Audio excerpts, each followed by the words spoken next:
আয়না আর ক্যামেরা দেখলে পোজিং করা কিন্তু বাধ্যতামূলক। আর ট্রাই করেছিলাম ডাম্বেল দিয়ে একটু হেভি ওয়েটের শার্ক। তাহলে চলো ভিডিওটা দেখাই প্রথম থেকে। তো গুড ইভিনিং বন্ধুরা, কেমন আছো সবাই? আশা করি ভালোই আছো। যদিও তোমরা এখন দেখছো আমার সানডে সকাল থেকে ঘুম থেকে উঠে আমি আমার সব কাজ সেরে নিয়ে চলে এসেছিলাম জিমে।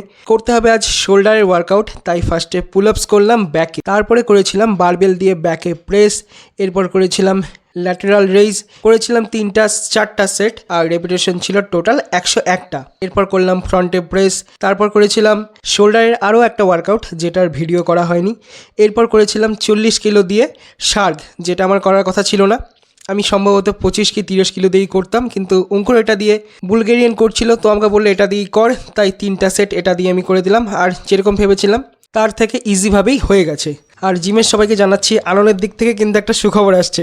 আচ্ছা, এবার আসি একটু পোজিং করতে, কারণ ব্যায়াম শেষ করার পর পোজিং না করলে হয় বলো? তো যেরকম একটা আসছে মনে, উল্টা পাল্টা একটু পোজিং করে নিচ্ছি। তোমরা এগুলি একটু দেখে আমাকে জানিও যে কেমন লাগছে।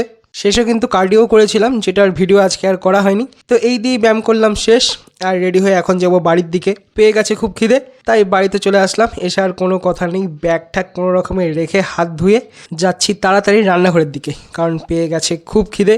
তো হাত ঠাত দিয়ে বসে পড়েছি খেতে। আর মেনুতে ছিল ভাত, আলু সেদ্ধ আর মুসুরির ডাল। এই দিয়েই করলাম সকালের ব্রেকফাস্ট। আমার কাছে সকালে খাওয়াটাই মেন, কারণ দুপুরে খাওয়াটার কোনো ঠিক থাকে না, কখন কোন সময় খাবো। ব্রেকফাস্ট করে স্নান ঠান করে নিয়ে আবার চলে আসলাম পোজিং করতে, কারণ বললাম ক্যামেরা আর আয়না দেখলে পোজিং করা কিন্তু বাধ্যতামূলক।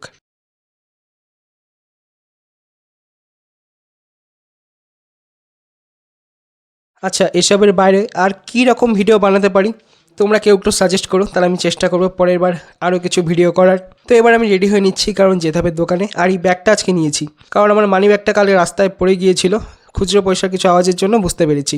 আর এক হাতে পরে নিলাম বালা, আর এক হাতে ঘড়ি। এই দুটোই আমার খুব ফেভারিট। আমি স্কুল লাইফেও বালা পরতাম, যেটা ক্লাস চলাকালীন লুকিয়ে রাখতাম। তো ভিডিও এই পর্যন্তই, ব্লগ শেষ।